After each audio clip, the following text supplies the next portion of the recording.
Praise the Lord. 85-ാം സങ്കീർത്തനത്തിന്റെ 6-ാം വാക്യം, നിന്റെ ജനം നിന്നിൽ ആനന്ദിക്കേണ്ടതിനാൽ നീ ഞങ്ങളെ വീണ്ടും ജീവിപ്പിക്കുകയില്ലയോ. ഈ വചനം ഒരു ജനതയുടെ ഹൃദയത്തിന്റെ പ്രാർത്ഥനയാണ്. ഈ വചനത്തിലൂടെ നമ്മെ ദൈവത്തിങ്കിലേക്കുള്ള ആത്മീയ തിരിച്ചുവരവിലേക്ക് ആഹ്വാനം ചെയ്യുന്നു.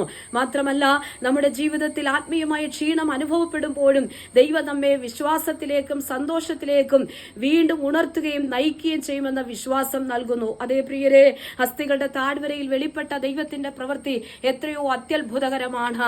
അവൻ പ്രവാസത്തിൽ കിടക്കുന്ന, അവൻ ശൂന്യതലത്തിലായിരിക്കുന്ന, ഇനിയൊരു ജീവനിലേക്ക് തിരിച്ചുവരവില്ല എന്ന് അവൻ പ്രതീക്ഷകൾ നഷ്ടപ്പെട്ട, പ്രത്യാശയ്ക്ക് ഭംഗം വന്ന ദൈവജനത്തിനു വേണ്ടി ദൈവത്തിന്റെ പ്രവൃത്തികൾ അസ്ഥികളുടെ താഴ്വരയിൽ വെളിപ്പെട്ടുവെങ്കിൽ, ഒരു കൂട്ടം ഉണങ്ങിയ അസ്ഥികളിലേക്ക് തിരിച്ച് വീണ്ടും ഒരു ജീവന്റെ പ്രവൃത്തികൾ കർത്താവ് ചെയ്തു കൊടുത്തുവെങ്കിൽ, ഇത് ഒറ്റ സൈന്യമായി മാറത്തക്ക നിലകളിൽ അത്യത്ഭുതകരമായ ദൈവവചനത്തിന്റെ ശക്തിയും ദൈവത്തിന്റെ പ്രവൃത്തിയും അവരുടെ മേൽ വെളിപ്പെട്ടുവെങ്കിൽ, ഈ വചനത്തിലൂടെ കർത്താവ് നമ്മെ ബലപ്പെടുത്തുകയാണ്. ഒരു ജനതയുടെ പ്രാർത്ഥനയായി ഈ പ്രാർത്ഥന നിൽക്കുമ്പോൾ ഈ പകൽക്കാലം നമുക്ക് പ്രാർത്ഥിക്കാം, ഞങ്ങളെ നീ വീണ്ടും ജീവിപ്പിക്കുകയില്ലയോ.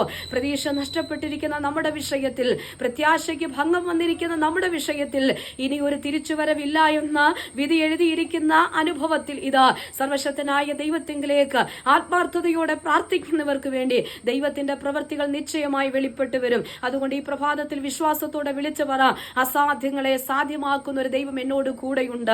അസ്ഥികളുടെ താഴ്വരയിൽ വെളിപ്പെട്ട ദൈവശക്തിയായി എന്റെ ജീവിതത്തിൽ എനിക്ക് വേണ്ടി, എന്റെ കുടുംബത്തിന് വേണ്ടി, എന്റെ തലമുറയ്ക്ക് വേണ്ടി സർവശക്തനായ ദൈവം പ്രവർത്തിക്കും. പ്രതീക്ഷകളൊക്കെ പല വിധത്തിൽ അസ്തമിച്ചു നിൽക്കുമ്പോൾ പ്രത്യാശയ്ക്ക് ഭംഗം വന്ന് നിൽക്കുന്ന നമ്മുടെ വിഷയങ്ങൾക്ക് നടുവിൽ അതെ ഈ വചനത്തിലൂടെ കർത്താവ് നമ്മെ ഉറപ്പിച്ചു പറയുക, തന്റെ ജനത്തിനു വേണ്ടി ഒരു തിരിച്ചുവരവ്, മടങ്ങിവരവ്, പ്രവാസത്തിൽ നിന്നവരെ തിരിച്ചു കൊണ്ടുവന്നതുപോലെ നമ്മുടെ വിഷയങ്ങൾക്കകത്തു നിന്നൊരു ഉദ്ധാരണം സർവശക്തനായ ദൈവം നൽകിത്തരും. അതെ, കർത്താവിന്റെ വചനം പറയുന്നു, ദൈവം നമുക്ക് ഉദ്ധാരണങ്ങളുടെ ദൈവമാണ്. അങ്ങനെയെങ്കിൽ സകല നീക്കുപോക്കുകളും അത് മരണത്തിൽ നിന്ന് പോലും സർവശക്തനായ ദൈവം നമ്മെ വിടുവിച്ച് ആത്മീയമായ ജീവിതത്തിലേക്കും ആത്മീയ ജീവനിലേക്കും കൈപിടിച്ച് നടത്തുന്ന ദൈവം നമ്മോട് കൂടെയുണ്ട്. ഉറപ്പോടെ പ്രാർത്ഥനയോടെ ദൈവത്തിൽ ആശ്രയിച്ച് മുൻപോട്ട് പോകുക. ഈ വചനങ്ങളാൽ കർത്താവ് എല്ലാവരെയും അനുഗ്രഹിക്കുമാറാകട്ടെ.